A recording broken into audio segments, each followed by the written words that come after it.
அம்மா இல்ல அப்பனும் இல்ல ஆறுதல் சொல்ல ஆளில்ல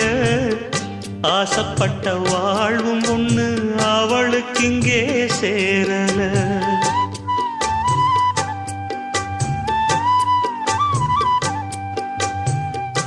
ஆளான நாளிலிருந்து ஆசையும் வச்சா மாறல அந்த கதை பாதியில் முடிஞ்சு போனதையா தேரல பச்சை மண்ணு ஒன்னால பல பழி சுமந்தா தன்னால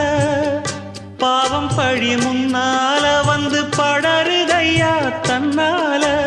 கஷ்டத்தை மட்டும் தூக்கி சுமக்கும் கண்ணீவதா சின்ன மகதா உத்தமிரத்தினந்தா இங்கே மானமுள்ள பொண்ணு ஒண்ண மனந்துடிக்க விட்டாக மறுதலிக்க வச்சாக